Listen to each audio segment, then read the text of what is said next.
I have been using DigitalOcean for the past 6 years, and although I like the company very much and I have also worked there, it has come to my attention that I am now paying $100 every month for a Kubernetes cluster and a container registry, which doesn't make sense because, well, I am unemployed. You see, I quit my job 3 weeks ago, and this made me a lot more aware about how I spend my money, which means that I have to find a cheaper cloud provider. So for this reason, I decided to go with Hetzner and also capitalize on the situation and, well, turn this into a video and share it with you. Share with you what I think makes a good container platform, share with you what I think about DevOps, and just translate some of the knowledge I acquired over the years into this, well, let's call it high effort video. So, what makes a good container platform? Now, I have been working in platform engineering and DevOps and whatever fancy name I want to find for it, but it's practically operations, for about 7 years. Through the years, my opinion about what makes a good container platform shifted a lot, but only recently I realized that there are some philosophies that when I think about, I can't ignore, and I can always agree that they are important and they are practically really the core of what makes a good container platform. First, I would start with the 3, for me personally, pillars of what makes a good platform. They go by name suffixes and variability, directory structures, and utility separation. Now, utility separation is a little bit more abstract, but we'll be talking about this in a while. Now, when you start thinking of how to provision a certain platform for be it a customer or a team in your corporation or for yourself, you should always start by making it very easy for you to navigate, understand, and practically be able to easily search through the code base. So for this reason, I am always starting by introducing 3 to 5 variables that I would use in everything my platform has. From directory structures to repository names to utility separated modules, which I will talk about in a bit, to everything and yeah, practically everything. Now, the 5 variables that I like starting with are the region, the environment, the iteration, the resource type, and the customer or the division. Having those 5 variables, I am now able to create the name suffixes for my resource types or my directories or my modules, which brings me to the next component, which is directory structures. I like thinking about directory structures as the paths I am going to be driving through when I'm using my platform. Because when you're using your platform, if you are applying infrastructure as code or GitOps methodologies, you will be spending a lot of your time inside the repositories, the code where your platform is defined. So this is why directory structures are really important. The third thing, which I said is a little bit more abstract, is utility separation. Now, utility separation stands for mainly 2 things. The first one is how you are logically grouping a set of resources or components inside your code, which, for example, can be how you are creating the modules for your Terraform.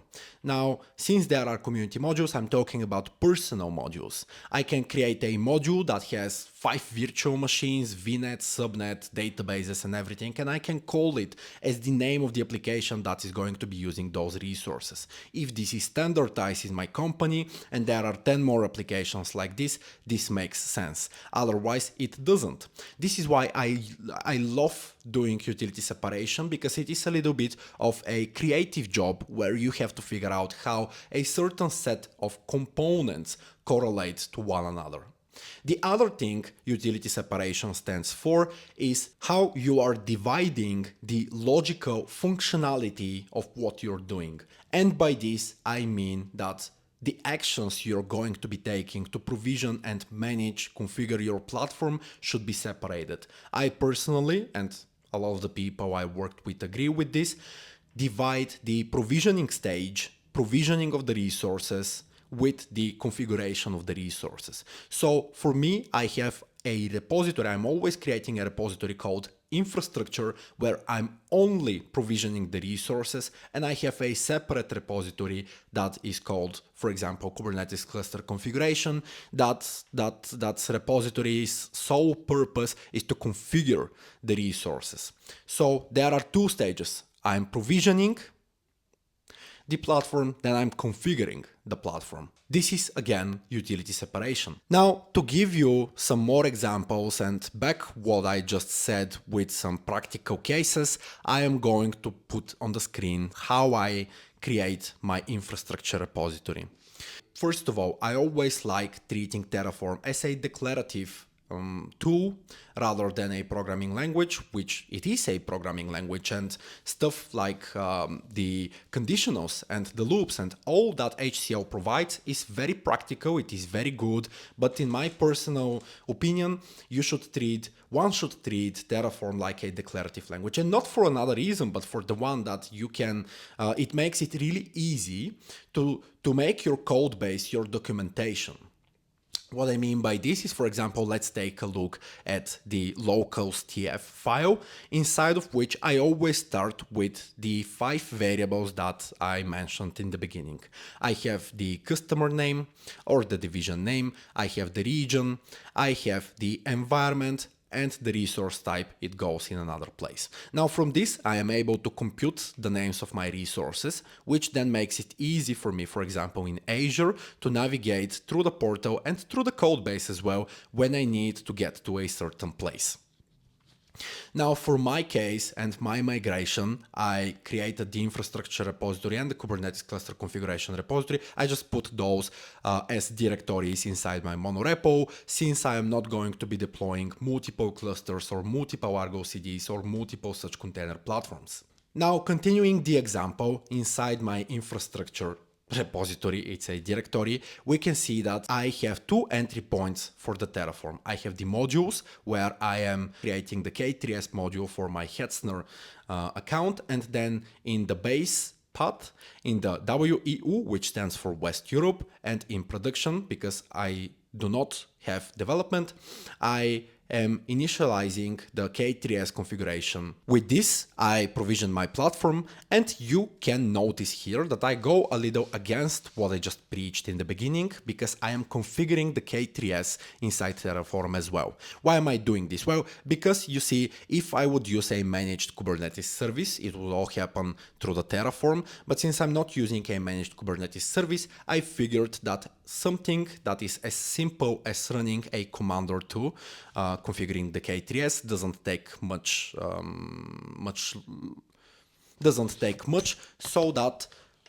so that's why I also put this inside my Terraform. I am mentally simulating the provisioning of a managed Kubernetes service, but I'm creating this experience by myself, separating the creation of the resources and the provisioning of the K3S, the configuration of the K3S. Now with this, I am entering the second stage of my migration, which is to configure the container platform on the K3S that I have provisioned. I go inside the directory called Kubernetes cluster configuration, and inside I start thinking, how can I make it the easiest for me to structure the code for my container platform in a way that it would be easy for me to explore, search, find stuff, and, you know, recreate it if I have to, or also upgrade with new components.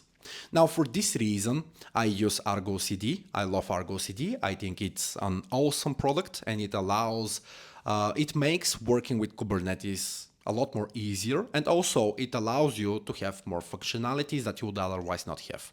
I love GitOps as a technique because I like the way that you can just have a single source of truth, and it also makes it very convenient to work with AI agents, because I have the source of truth in Git and I can do whatever I want on my Kubernetes cluster. I can always revert it to the state that is the real state, which is kept in Git. Now, inside my ArgoCD, I deploy the following components, which allows me a high level of iteration. and also automation. I have Cert Manager for automatic certificates provisioning. I have external DNS for automatic DNS records management. I have traffic for having multiple applications under a single public IP. Now, usually I would use Ingress Nginx, but since this is getting deprecated, I am now migrating everything I have also at work. Well, no longer at work because I left to the Gateway API. I have the Hetzner CPP or whatever this was called, so I would be able to deploy a load balancer. I also have Kyverno for a mutating webhook, for Zot, which is my container registry, so Zot as well. And I have sealed secrets, which is practically the most important part of it all. Other than that, I manage my ArgoCD from inside itself, again in Git, and I separate the platform components that are placed onto the ArgoCD and the ArgoCD itself in two separate directories. The ArgoCD directory, one's sole purpose is to manage the ArgoCD, and the other one is to manage the platform components. How I am provisioning the platform components and managing them is with Helm, the public chart, but I use the app of apps pattern. Now, some would argue here that the application sets are a better thing to do and go forward with. In my personal opinion, application sets are not as good as app of apps. For the same reason, I don't like Helm that much, because the readability of the files is not great. While you can automate a lot of resources creation with them, it is hard to understand what is getting created looking at the files, the definitions. For this reason, I merge the app of apps pattern with customize, and you can see here that my two files are very short and very readable. The app of apps is just initializing the application, while the customize handles the definition of the components, and I can simply comment a component out or add a new one, and everything is very similar. All the components I have are defined the same way, which again makes it easy for me to treat my repository, my directory, as a documentation bucket.